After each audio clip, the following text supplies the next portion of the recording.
Welcome to BIA, Canada's top black media provider. Whether you're looking for shows on fashion, art, music, or simple lifestyle, we bring you the best content the black community in Canada has to offer and so much more. And better yet, do you have an idea for a project you'd like us to help you with? We provide equipment, studio, and office space, as well as a team of dedicated individuals to help you bring those ideas to life.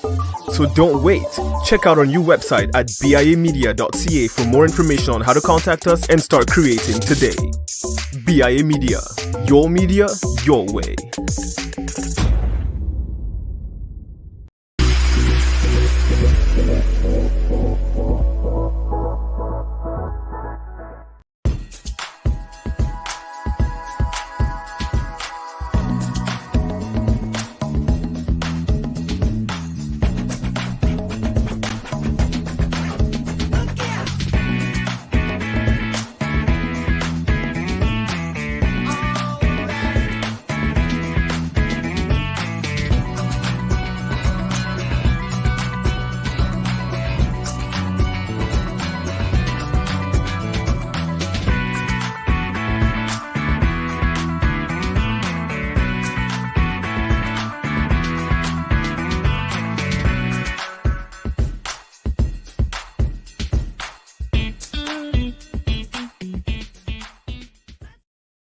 What is up, everybody? It's Dr. Vibe here, host and producer of the award-winning Dr. Vibe Show, the home of Epic Conversations.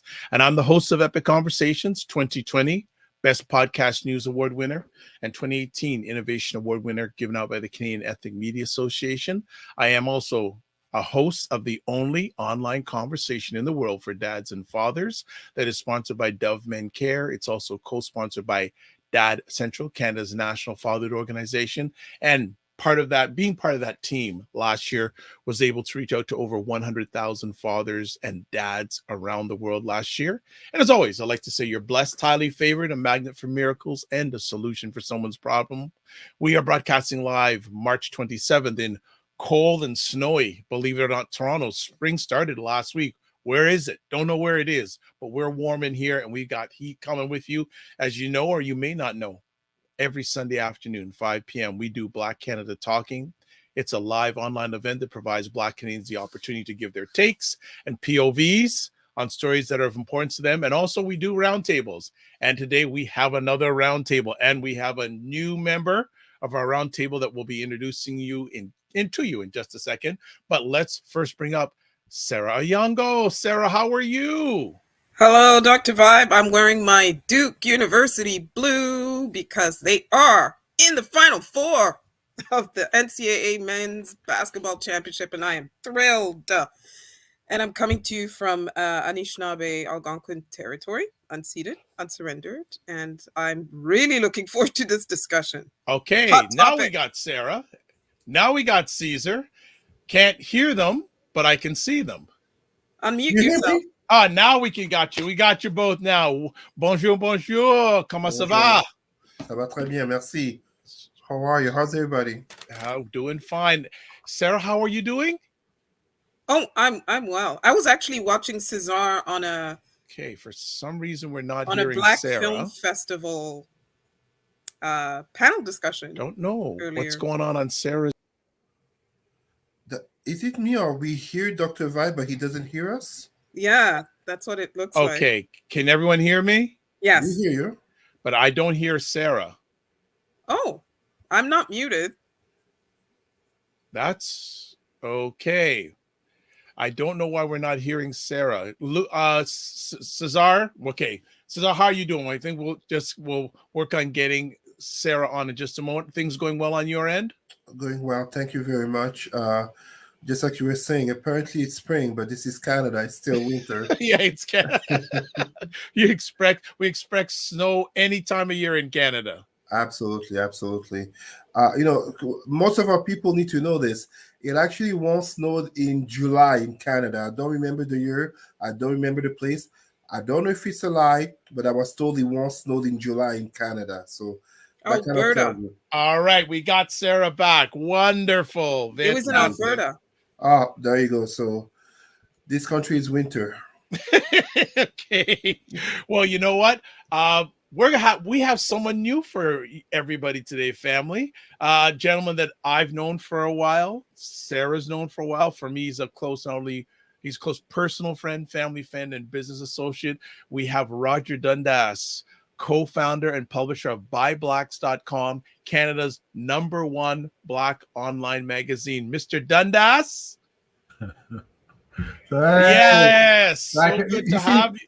Because Sarah did this, I have to do this too, right? Yes. So good to have you. And Roger has said for a long time, says, when you gonna get me on this thing? When you gonna get me on this thing? So we have got him for the next few roundtables, hopefully longer. But you know, he's a family man. I'm here. Okay. I'm missing Eldo. I don't know what's going on with to balance it off, 2 for 2. Yes. Hey, don't worry. Sarah can hold her own just fine. We know that. Yes. So, Roger, for those who don't know you, can you just give a little bit of background on yourself with our audience, and we'll get right into the conversation? Well, that's going to take up a whole hour. Okay. Oh, man. I'll just do a quick intro of so co-founder of BuyBlacks.com. We started that in 2013. I'm also the managing director for Convo Media Inc., which is also it's a marketing agency owned by 3 Black principals. And just happy to be here. Happy to be here to join Sarah and Cesar. Well, looking forward to an epic conversation. Let's get right to it because there's so many conversation topics. We had to pull one off because we only have an hour. So let's get right to it. Our first conversation piece today, Blacks not wanting to go back to the office. And one major reason is microaggressions in the workplace. Who wants to start off on that one? I saw it in an article. It was on Biz Journals, San Jose, and it was interesting because the #1 reason is the microaggression. So if you can work from home and you don't need to interact with somebody who's trying to put you down and make you feel awkward for being Black, then if you can work from home, why bother? That's a question, right? Go ahead, Sarah. Yeah, and people who are not Black or brown or indigenous really cannot possibly understand the extent to which these microaggressions are not only a distraction to a Black worker, but just how detrimental they are to our health. In fact, our health is impacted by it. There's a reason why we have high blood pressure, from working in certain environments. I have to say myself, I work for a media organization. I have been actually going in throughout the pandemic, except when we had the occupation for 4 days. I didn't go in because it was just ridiculous. But again, because of social distancing, they reduce the number of people that could come in. So that reduces the likely, occurrences of the microaggressions, etc. It also helps when in an organization, you work in your corner, you're in the back room. So, you're just typing away, your little worker bee. You're not really interfacing with people. And the interfacing happens by email, and emails, I hope my boss isn't listening. You can ignore those. So I'm just saying. Oh my God. Guys, Cesar, anything you want to add on this one? Well, what I will say, adding to my brother, my sister, having spoken, is very much the fact that a pandemic brings changes. And when we talk about the return to work versus return to the workplace versus working from home, it's not just a conversation about real estate and what's going to happen to the offices, but it's very much the fact that for 2 years, people, notably Blacks, were subjected to the microaggressions, and we say micro, sometimes they're outright aggressions, especially when you've had to endure certain comments your whole life that non-black people sometimes put as jokes or just, um, uh, how can I put it, unconscious bias. The fact that you were able to work from home for the last 2 years basically opens an entire field in terms of a new conversation, not just in terms of leadership, but at the same time, in terms of unions, in terms of time management. But we have to be honest also in terms of salary and a potential of entrepreneurship, in terms of blacks becoming more aware that the aggression that they had to go through at work, COVID has shown that they are able to perform without having to go through them. Sure, we can talk about a certain privilege in regards to those who are able to work from home, but the reality is that it's not about a privilege from working from home. It's why we in the 21st century, with all the training, the education, and all the talks about creating more inclusive environments, creating harassment free workplaces, and a discrimination free society.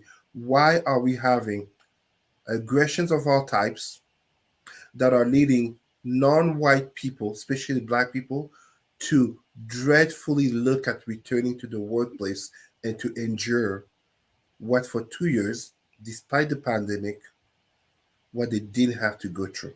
This is a conversation that crosses the federal, the provincial, municipal levels, but as well the corporate sector. You don't have to take the macroaggression working from home, but even if you are in the workplace, you don't have to take it. Yeah. You know what? In that article, Dr. Vibe, they talked about the issue of black people code switching. So, you guys are familiar with that. So, Yes. I'm a Jamaican and you can hear my accent, right? So, you get into the workplace, Jamaican, Nigerian, Ghanaian, Trinidad, wherever you're from, you have an accent. And then one of the first things people would ask you is, hey, where are you from?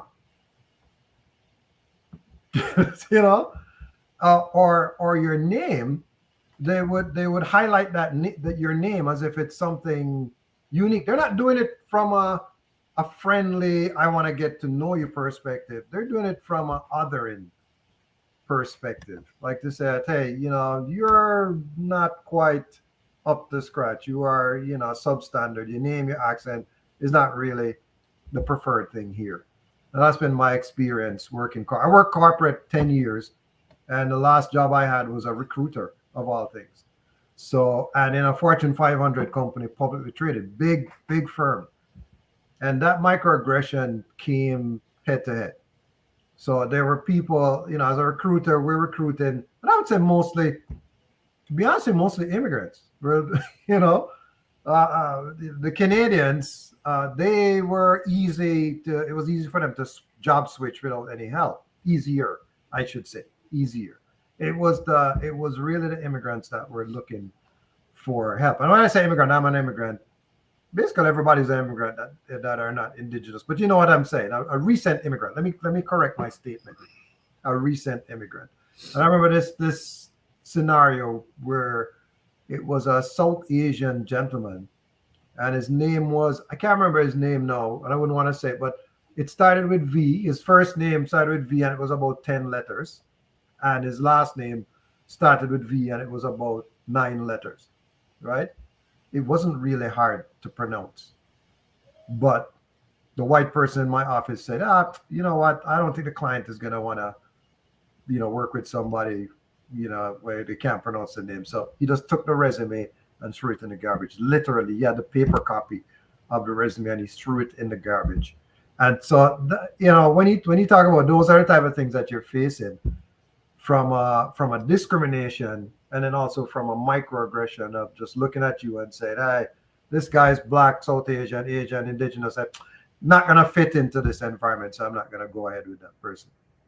So these are the things. Now you can stay out of the office. You jump on some Zoom calls. That's fine, right? But you'd have to deal with it in office. You're bringing your ackee and saltfish to work, and they're like, oh my God, what's that smell? oh my God, what's your pasta smell? So, come on. Every food has a smell, So anyway, that's been my experience looking the whole microaggression thing. Well, as Cesar says, it's not even micro; it's just aggression. Anyone else want to add? The last thing I will just say, I'm sorry, sir, very quickly, is that as we talk about returning to work, but truly return to a semblance of normalcy, one of the things Black people get criticized a lot, because I had this conversation last week with a white lawyer, in which the white lawyer, talking about how, oh, Black people are too sensitive. And me reminding him that unless you've gone through the Black experience, slavery, colonization, apartheid, segregation, systemic racism, and all the subtopics such as mental health, but as well always being seen first and foremost as Black, aka anything and everything negative. You cannot speak of Black people as being sensitive. We are not all the same. We are different type of Black people, different levels of resilience. But one thing that I know for sure, whether your last name is Obama, or whether you are the PhD, or whether you're a student, or whether you are the junkie down the street, ultimately you are seen and judged. Men, women, LGBTQ, religious, non-religious, whatever your identity is, you are seen and judged and treated first and foremost as Black. Yes. And if you think you're the exception, that's not a good sign, Yes. because you're the exception that proves the norm. And I'm often treated as the exception. And that's what I remind people. 100% agree with that. Yeah. 100%. It is Go ahead, our Sarah. unifier, Sarah.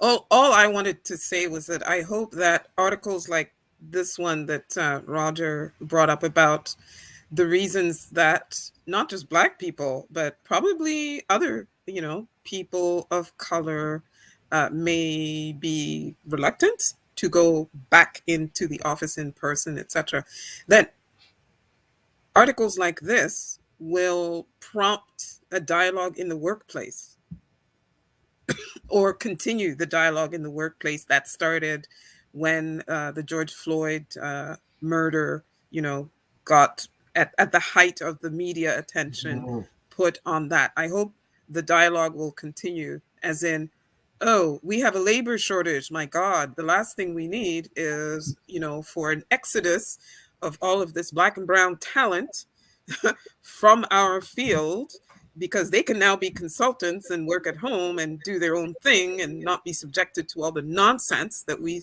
subject them to every day in the workplace. Hopefully, employers are now going to be serious about harassment-free and inclusive workplaces.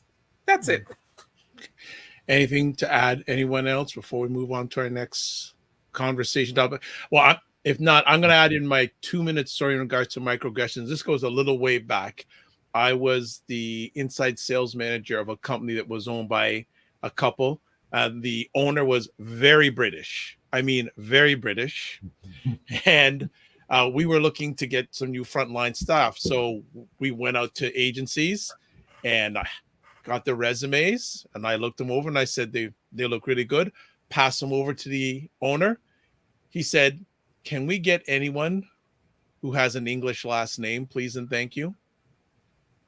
Like, I could tell that, there were immigrants in the last name. He says, no, I don't want any of these people because I can't pronounce their last name. Yeah. And what I did is I said, hey, if you want to hire what you want, you do the hiring. And I said, and I left. Yeah, that's that. You know what? In that recruiting organization, there's so many circumstances that I got exposed to. I should mention also that there I became one of the first Black Canadian directors for that vertical that I was working in. So I was an anomaly. They treated me as such, and to what Cesar said, you kind of feel like, oh, you're not like them. That's how they would approach me. But I was still not, free of the microaggressions and the comments about my accent and Mhm. and just and everything. So eventually you just can't stay there. That's the thing. You get uncomfortable, and that's why in that article as well they were saying I think 70% of white people feel fine about going back to work, as opposed to 54% Hmm. of black people say they don't really feel like they belong in the organization. So that's something that you have to take note. What's interesting too for us, even for Buy Blacks and Convo Media, we have a work from home setup. We actually have never had an office. Never, not even then. We've been operating from 2013. We never had an office. Everybody works from home, and I kind of like it that way, where people are not just. I mean, you work in mostly. Well, you work in, yeah, I would say mostly with people like yourselves. So there's no risk. There's no microaggression. There's no discrimination. I hope, or anything like that. But still, there's a certain sense of savings too, right? That occurs when you work from home. I tell them all the while, you don't have to dress up. You can wear a t-shirt, right? You don't have Mhm. to buy clothes for work. You'd have to commute. You'd have to go out and buy lunch. You know what I mean? It's just an incredible savings factor, and you have flex time, right? Mhm. So yeah, you work in 9 to 5, but let's say you had an appointment in the day, you can finish up your work after 5 if you want, but we're not going to communicate with you after 5. That's the difference. There you go. They had a workplace. I can't remember the exact name of it recently, but there's a law in place now that says Yes, you in cannot Ontario. communicate with your team members outside of their work time. Yeah. And we've tried to maintain that not only with the team members, but also with the clients. All right. All right. All right. Let's move on to our next conversation topic. Uh, no, make it short and simple. The Royals, two of the Royals were, and I don't follow the Royals, so I don't know which two were in Jamaica. William and Maybe Kate. Come okay, on, man. William and Kate. William Okay. and Kate were Wills in and Kate. Yes, William and Kate were in Jamaica this week, and Belize. now the question is, and I think we have a little video maybe we're going to play here. So, producer, if you can give us the audio, I think it's on mute. Start from the top. Yeah, let's. Okay, we are not hearing the audio for some reason. Well, we can just watch. Yeah, we'll watch. We can watch and just talk about it while we're discussing. But now we want to bring up the conversation topic: should Jamaica become a republic? Because there is a lot of conversation in Jamaica saying we need to break away from this old time thing. We don't want these. We don't want to be giving money to these people on a regular basis. So let's have the comments from our panel. Should Jamaica become a republic? Right. I think the first, when you look at what Barbados did, right? Of what's the term? They secede. Is that the term? I think Cecilia. Yeah. Right. From the monarchy, or from Britain, right? I mean, historically, I mean, it was a slave owner relationship, right? They let's say they acquired Jamaica from the Spanish, is my understanding, and they continued the slavery that was happening there, right? So all of this money that they made from slavery, right, has powered the nation of Britain. All right. So we got our independence, but what I'm trying to figure out is what is the benefit to Jamaicans for still being a part of the crown? That's a part that I'm not really understanding. Not really understanding that part. Right? What do we get out of the deal? Mm-hmm.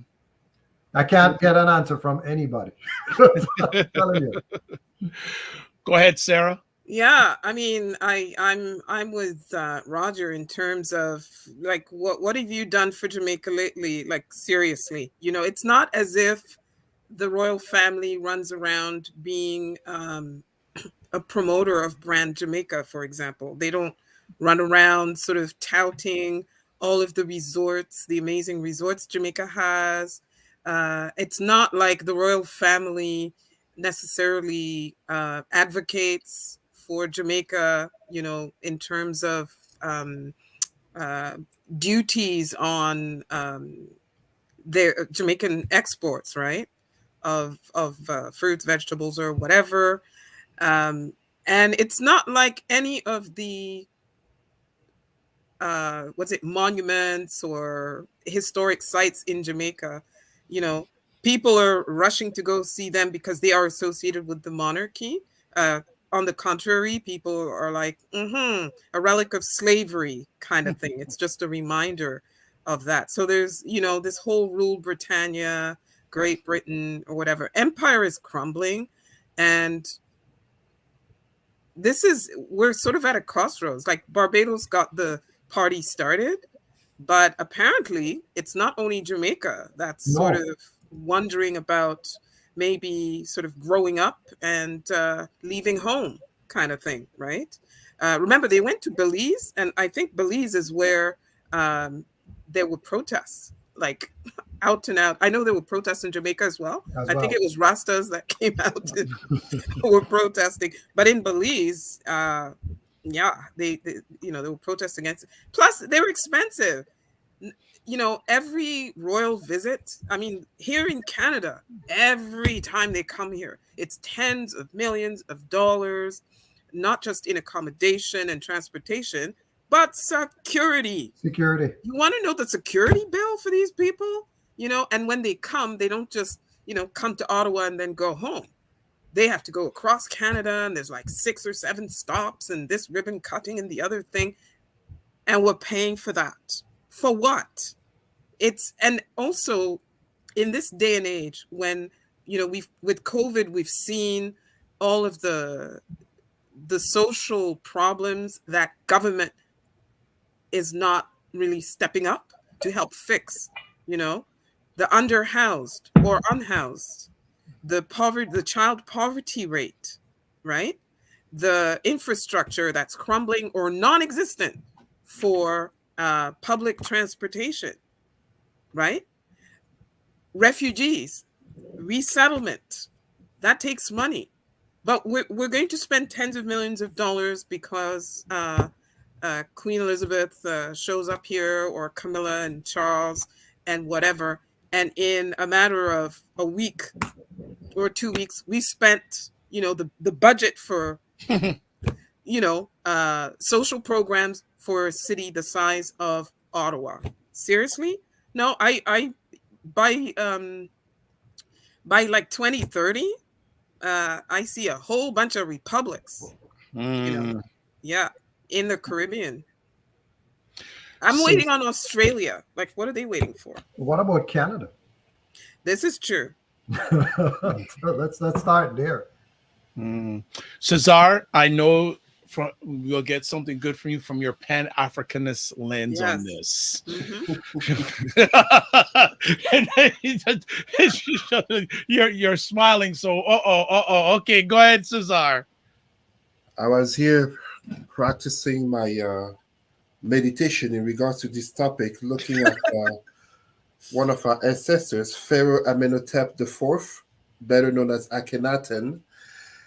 I was meditating on how to best bring it because, first and foremost, let me just say this one thing. With all my honesty, intellectual honesty, and care for our Black people, if you live in a country such as Canada or Australia, if you listen to us, and for the need of your employment or your promotion, you need to swear or whatever to the Queen of England, do it. You're not doing it because you believe or you support, you're doing it for your employment. So what I'm saying does not apply to you here. But the vast majority of us, regarding notably Black nations such as Jamaica, you see, when we talk about equity, diversity, and inclusivity, so in the professional sector, or if you want, in the United States, critical race theory, just as when we talk about geopolitics in terms of politics, economics, globalization, but also culture and influence. In that pyramid of power, this British royal family is the epitome of privilege. They're the epitome of privilege. They are literally at the very top of the pyramid of the iceberg in terms of so many things that are wrong in this world. Allow me to give you a very concrete example. I always find it so sad when talking about, an example, social determinants of health, but also in the US, it's also known as social capital. The mere fact that a child is born in a place called Buckingham Palace, or last name is linked to the Windsor family, you get thousands of people will go crowding there, cheering and celebrating a child was a descendant of the kings and autocrats. I mean, people talk about Putin. Putin is lightweight to these people. These rulers who have sent the ancestors of the people cheering to die for family conflicts, to die for them to get richer, to die for the most futile reasons, which for me, when I see, and this is obviously not so much against what's his name, Williams and Kate, they don't matter to me. I don't know them, they don't know me.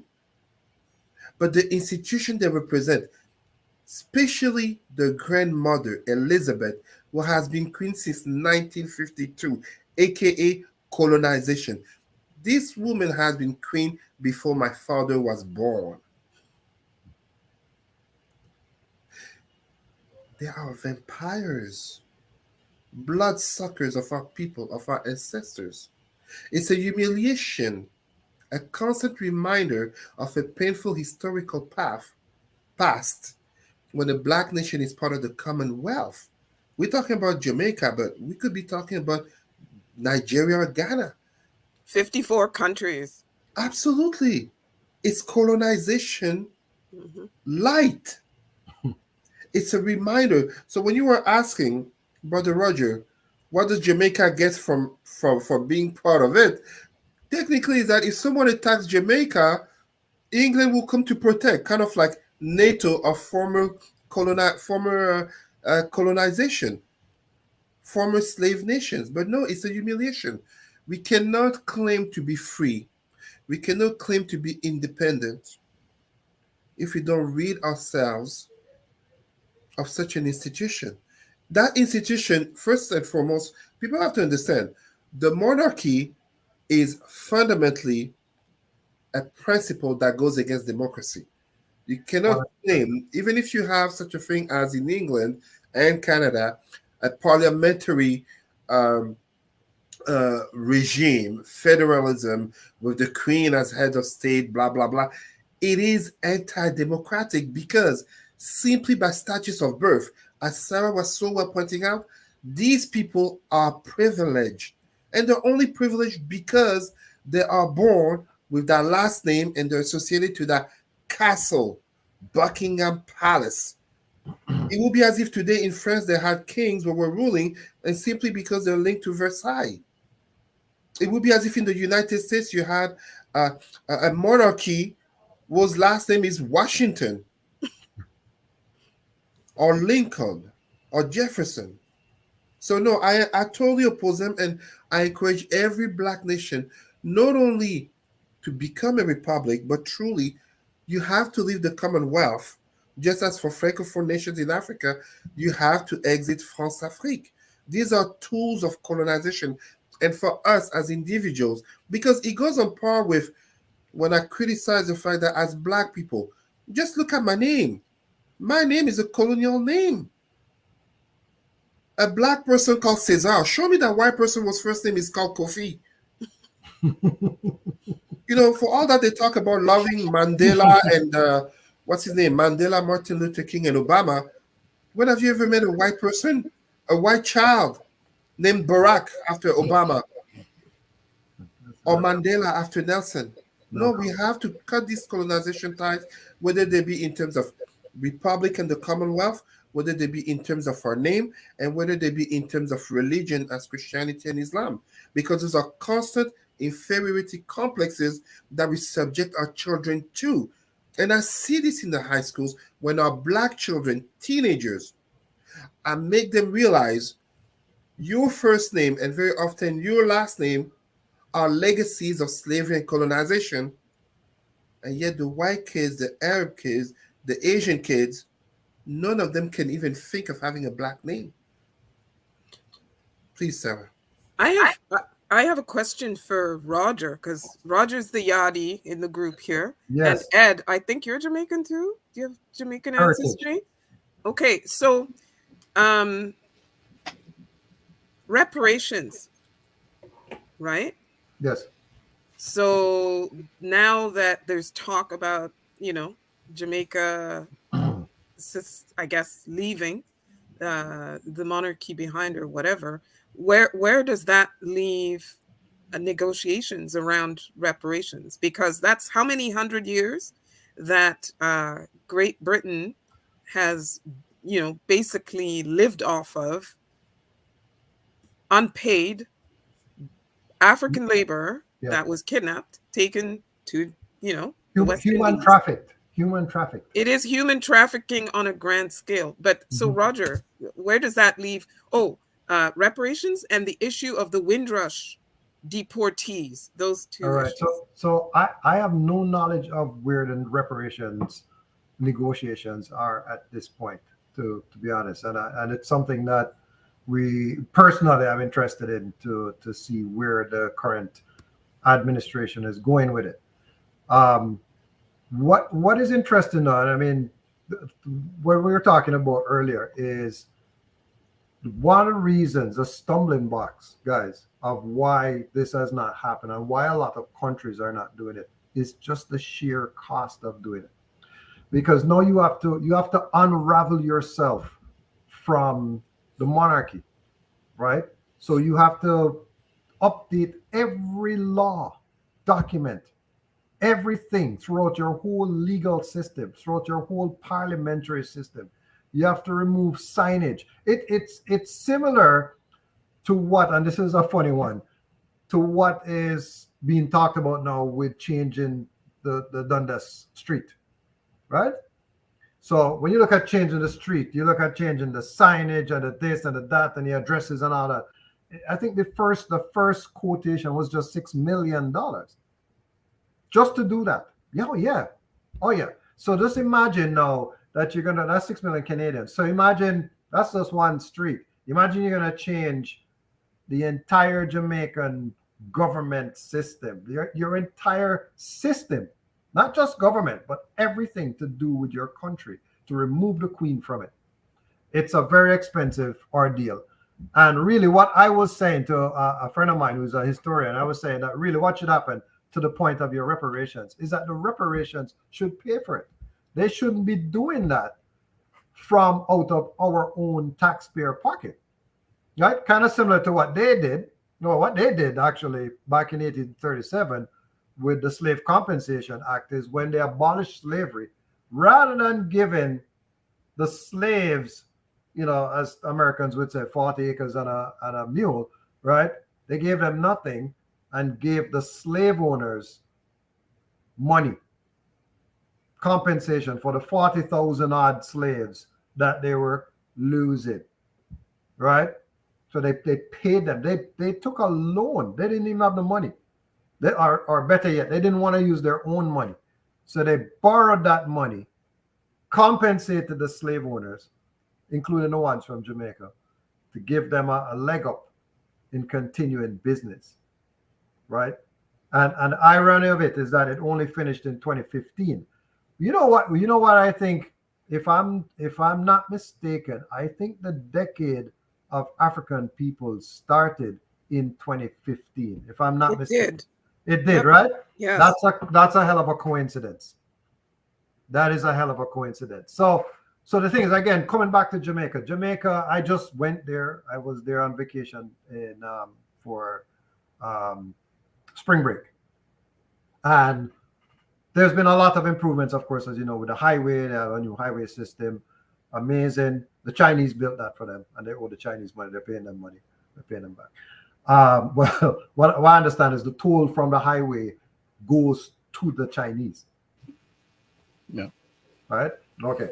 To pay them back for building it. It's a fantastic highway, and it has really increased the transportation and business and commerce in Jamaica. So I would not say it wasn't a bad thing. But when we become a republic, we need to focus on some things. We Jamaica, we need to focus on, I'd say 5. There's really 4 things, right? One of the first things is our infrastructure. So the road system, aside from the highway, the roads are bad. If you go into smaller communities, the roads are just bad all over, right? Not like you think our roads are, but our roads are amazing in Canada. Think about that. Our roads are amazing. Just think about that for a second. All right. So the infrastructure, buildings, bridges, etc., all that needs to be fixed. The education system needs to be fixed. Like Barbados has a 99.6% literacy rate. Jamaica is 88%. So you can see there's a big difference, and you can see it based on communicating and where Jamaicans are at in the country, right? The medical system needs to be improved. When COVID was going on, there was the shortage of hospital beds, ventilators, etc. We couldn't keep up with it. Even though the country, I think it's still the rate is 25% compared to our 25% vaccine compared to Canada's 90%, right? And then of course the other thing, the big thing I think is security. They really need to beef up and improve the security. So education, infrastructure, medical, security, and then they need to shift it so that in Canada, most people are happy to become a government worker because there's so many benefits. In Jamaica, it's not the same. So they need to change that dynamic where the government is seen as like one of the best companies to work for because they're so progressive. And I'm not sure that all of that is going to occur under this current system. So I think the republic is the first thing. It's what I'm understanding from talking to Jamaicans, it's not really anything more than the mental change, the mental slavery that's going to be removed. Of saying that we are in control now totally. Black people, as PJ Patterson said years ago, black man time now. Again, maybe that's what we really need to say. It's our time to run our own country. We can run our own country. We have all the technocrats there. We are brilliant people. You can see it that everywhere we've gone around the world. Jamaicans I'm talking about now. They are brilliant. They've done very well. Every country. But So, even if you look in Canada, a lot of our political class, our entrepreneurial class, even in STEM fields. yeah, it's a lot of Jamaicans. It's a Jamaican or a Nigerian. Yeah. Basically. I think that there's a joke that says that they sent the worst slaves well, not the worst slaves, the troublemaker slaves, the ones that were rebelling. They would send them to Jamaica with the pirates. That was the talk, and it's somewhat true. Some of the history, of Port Royal being run by a pirate and all of that, that's fine. But I find that Jamaicans, they tend not to take oppression too well. Most of them. They stand up to oppression. Cesar, jump in. I see that you want to. Well, allow me to just add to what you're saying. Is it not ironic when you say Jamaicans don't stand oppression so well that Jamaica, sure, people think of Usain Bolt and they may think of Bob Marley, but really Jamaica is the land of Marcus Garvey, the greatest Pan-Africanist. 100%. You cannot dishonor his memory for all that. I mean, little shocker to some people. He was quite Anglophile. The notion of speaking the Queen's English or the King's English, speaking good English, but truthfully, the greatest Pan-Africanist is born in Jamaica. We cannot have this knowledge. And whether you're a Pan-Africanist or not, but simply for being Black, live well with knowledge that we keep the great island of Jamaica under the boot of the Commonwealth, aka the British monarchy. The island next door, Haiti, freed itself over 200 years ago. Yeah. And I think white supremacy, I'm not saying white as individual, but really white supremacy as an ideology has done so well to convince people that the Haitian adventure, in terms of what it looks like now, in terms of poverty, violence, etc., but as well the fate of too many African countries, and we can add here diseases and, bad governance, is an ultimate fate of any black nation, and by extension, community, and by extension, individual would dare to truly want to be free. And this is very much damaging the psyche of our people. When you look, even in terms of our leaders and those who represent us, when you look at even someone as Obama, the symbolism that I celebrate of him is to have shown that as a black person, you can reach the very top. Yeah. Whether it is thanks to whites, whether it is whatever we want to call it, whether you be the darkest skin or you be black mixed with green eyes, you can reach the top. That's symbolism.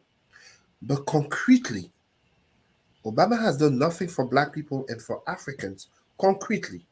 And as such, it shows in the psyche of the fear, the psycho-emotional fear that becomes ingrained in all of us and that is passed on to our children, that to dare to really stand up in speech and in actions as unapologetically black will lead to a dire fate. We must end that notion. Yeah. We cannot tell our people to be free, to honor Marcus Garvey, and even if we talk about, let's say, our entertainers, Usain Bolt. It's beautiful to see Usain Bolt, but forgive me, our ladies of Jamaica are sprinters. It's beautiful to see them win and to show the flag of Jamaica.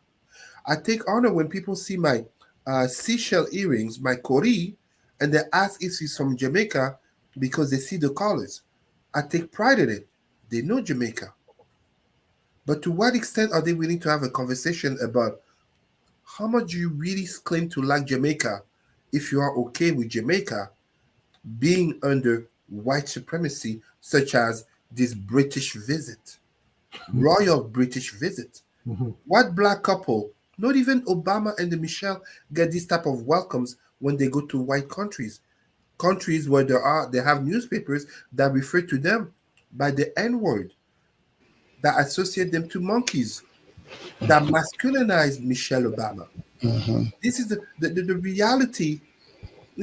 Roger, I'm looking right behind you. We have another Jamaican, Biggie Smalls, Yeah. notorious B.I.G. Yo, Biggie was a yardie. There you go, known worldwide, born in Jamaica. yeah. But No, he even was born in the U.S., I believe, based on his documentary. His mother, his his mother, mother Jamaica. is yes, his Jamaican. mother, sorry. Yeah. Wallace. But Yeah. to what extent, especially us as black people, are we willing to say we are black and proud, but we have to cut these ties of colonization?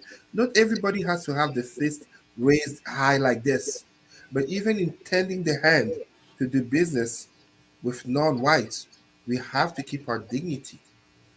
And our dignity starts with truly our freedom. 100%. You know what's interesting what you said. There's some there's and I have this conversation all the time with Jamaicans, different types of Jamaicans, about being African Jamaican. Let that sit there for a second, as opposed to Chinese Jamaican, because that's how they refer to themselves. Jewish Jamaican, right? So there's that. It's like a Chinese American, a Chinese Canadian, African Canadian. There's African Jamaicans. Jamaicans seem to think that you're not quote unquote a race. You're an island that was colonized and slaves were brought there from Africa. So if you're black and you're there, as Peter Tosh said, no matter where you come from, as long as you're a black man, you are an African. And there are people on there who said that we're not Africans, we're Jamaicans. So as I said, there's a lot of I bring up that point to say there's a lot of there's a lot of unlearning and self-love that needs to start happening, and it can only happen with education.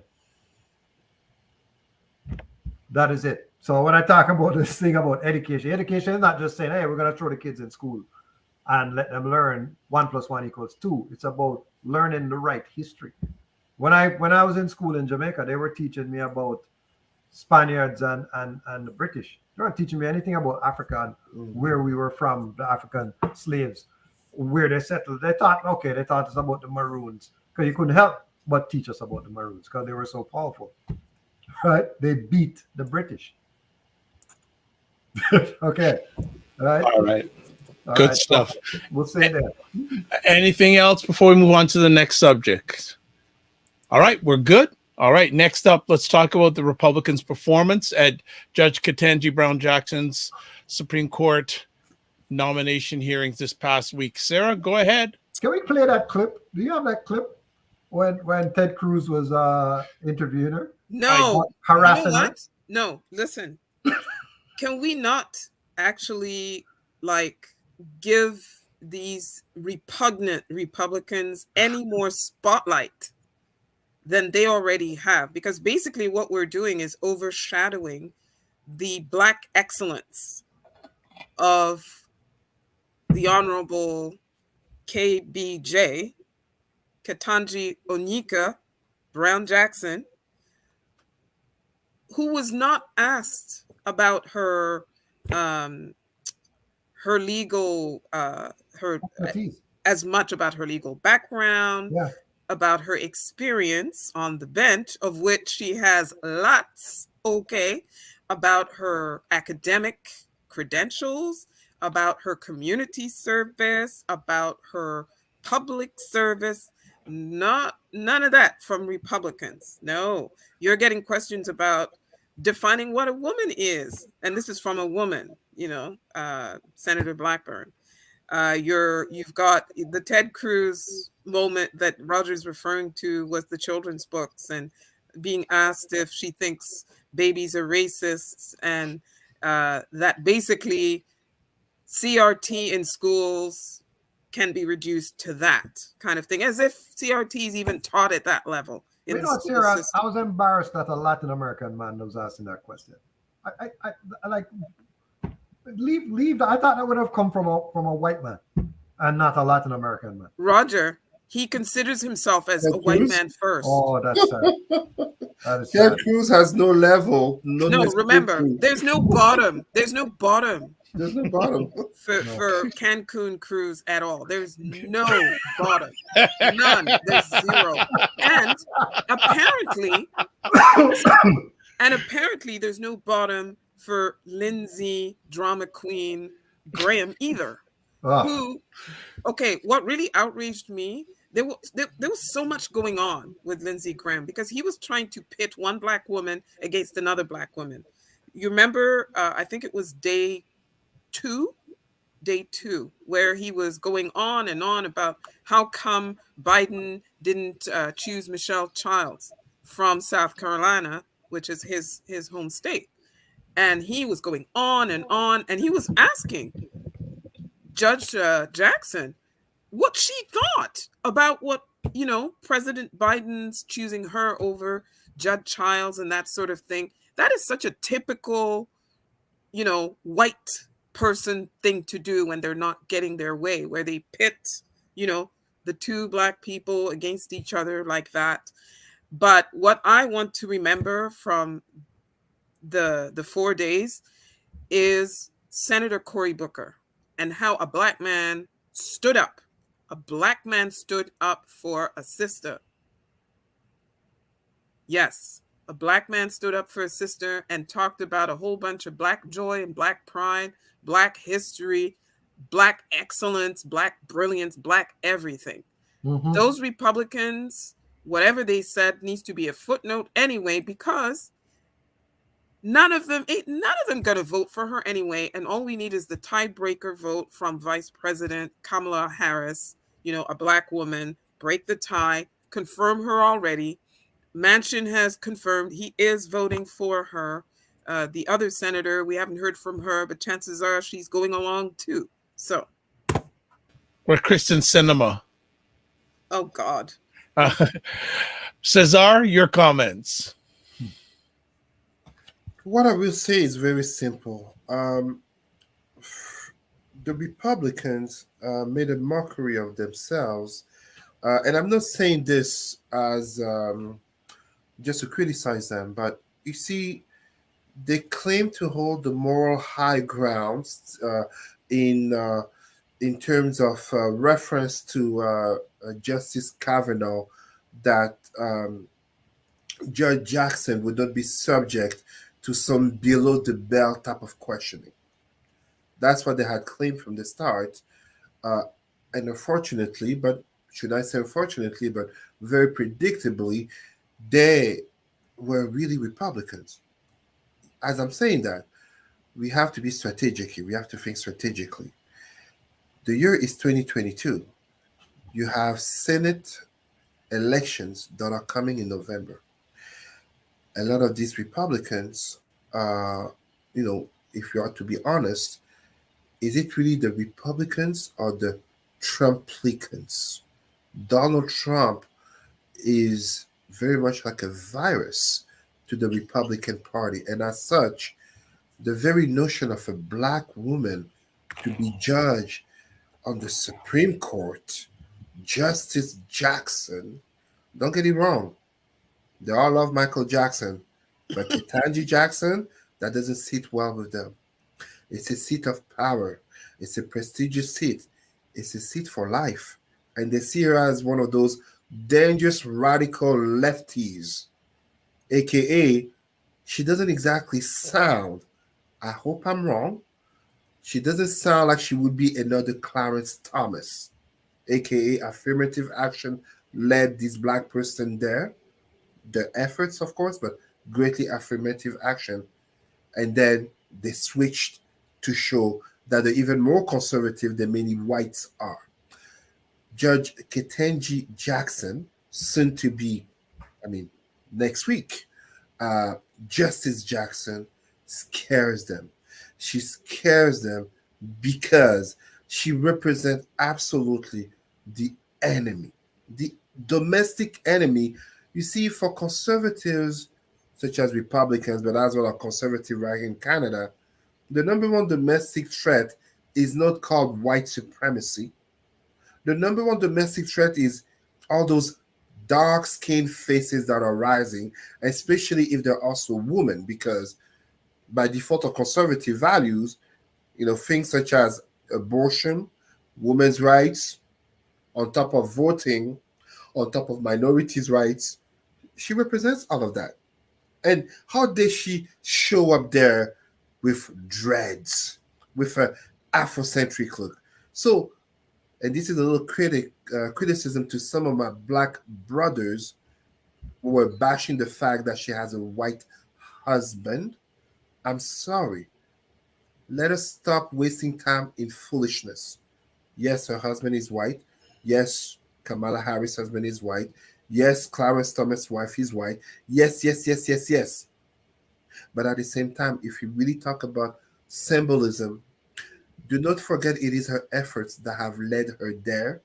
And no matter the skin color of the person with which she is with, her efforts are first of all paramount, and the symbolism. So going back to Obama, who has a black wife, so to prove you can be a black couple and reach the very top.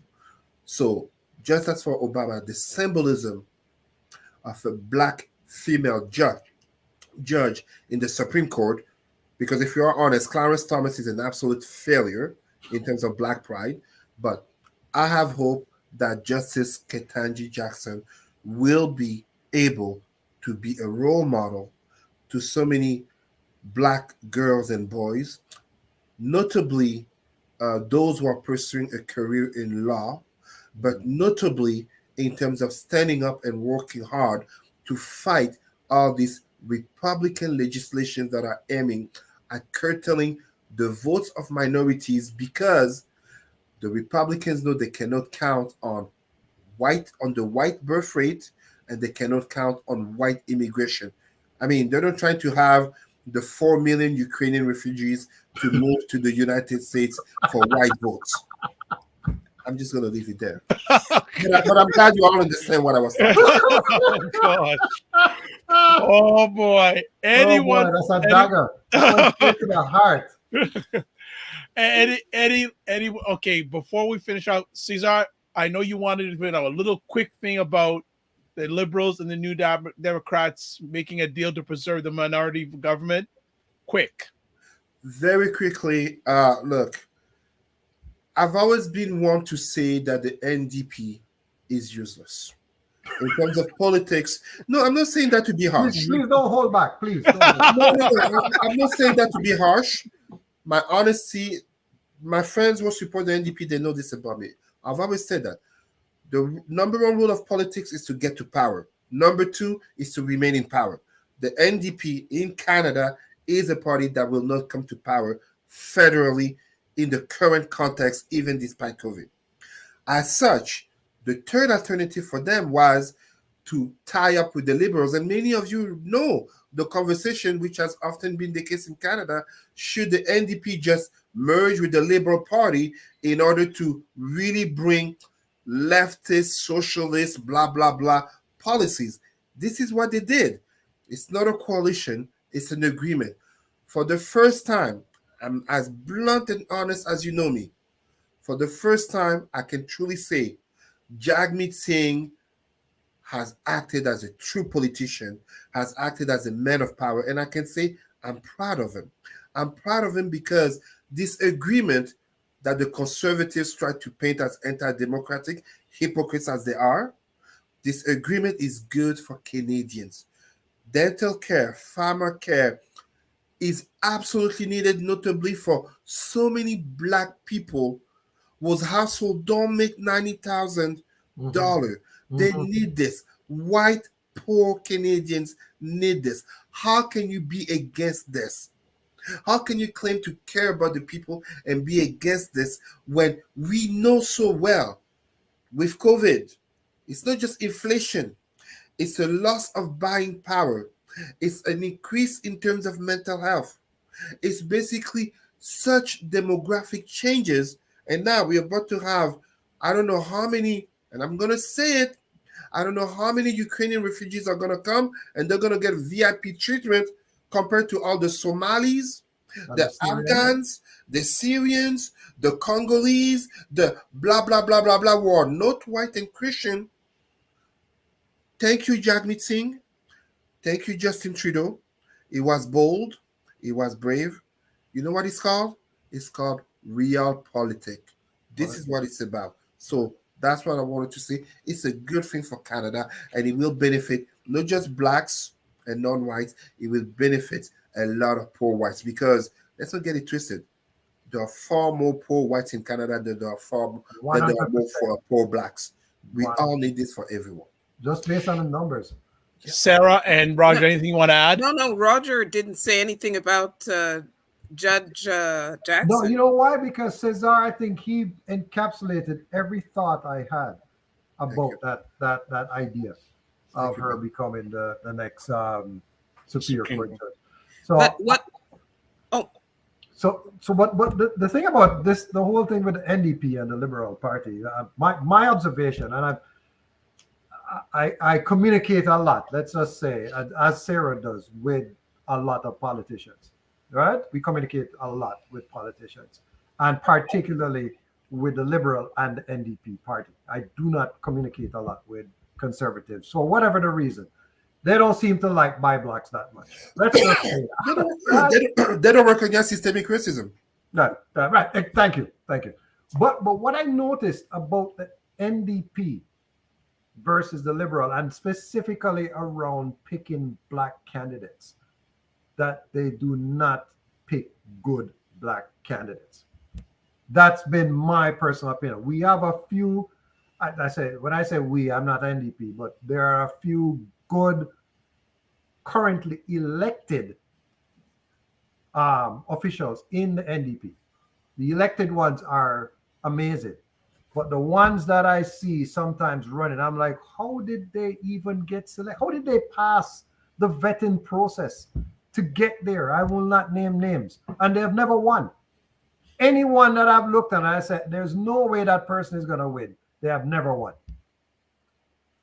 Roger, I'll be honest with you because I've actually had this conversation in in the Black Leaders WhatsApp group. I'm going to be very blunt. We have black candidates for the NDP, but also for conservatives and liberal. Yes. Very honestly, and as much as it can offend some people, sometimes they just run to have something to put on the resume, to claim they have run. They don't run to win. They don't even run to represent. They don't have no hope of winning. The parties put them in place just to say they have a candidate, fully expecting them to lose. And some of them are complicit to the fact that they want to be able to beef up their resume in order to be able to claim that they ran in politics. But what I wonder, Cesar, is how does that help? If you know, because it gives a sense of prestige.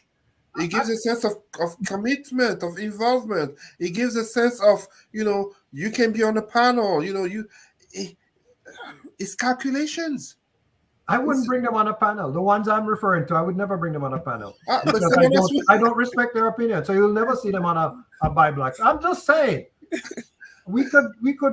I could lie here and be politically correct, but I would never bring those people. But Roger, it's not by Black's panel they want to be on. It's CBC and CTV. I know. And Leroy and all these people. Yeah. And what's concerning too is the what I think we should also talk about is this new candidate for the MPP Conservative Party that's going to be running in what's the area again? What's the riding again? The former chief of police, Mark Saunders. Oh, yes. Who's running in Don Valley in the Toronto area. Yes. Can't remember the name of the exact riding. It was formerly, the former leader of the Ontario Liberal Party, Kathleen Wynne. He's running in her riding. But didn't no, I was going to say Michael Couture. No, he's in West. Okay. He's in West.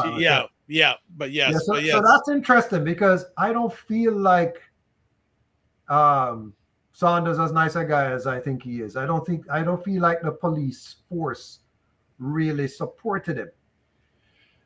Yeah, I've had even the black officers. Yeah, I've had a number of back channel conversations with people. A lot of people don't like him. Yeah. As nice a guy as I think he is. I don't think that black and white and black. A lot of black people don't like him. So I'm surprised that he would flip over now to the political arena. Also with his health challenges to take on even more stress. So I'm not sure. But again, to Cesar's point, maybe sometimes it's just to put on a resume, just to increase your resume. And there's who to tell? I mean, the Conservatives may very well win that seat. Sarah, you are very much involved in the political world, so would love to hear a little bit about this before we close it down.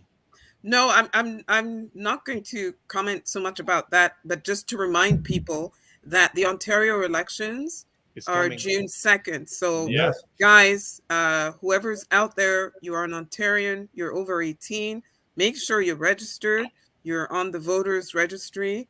And get ready. If you have to do early voting, do that. If there are other ways to vote, do that. But please participate. I think that if I was to say one thing about this coming election, a lot of it hinges on this COVID, how Doug Ford has done to manage the COVID pandemic. And at first, it seemed as if he was doing an amazing job. I must say, I was pleasantly surprised at first, but it ended up pretty bad.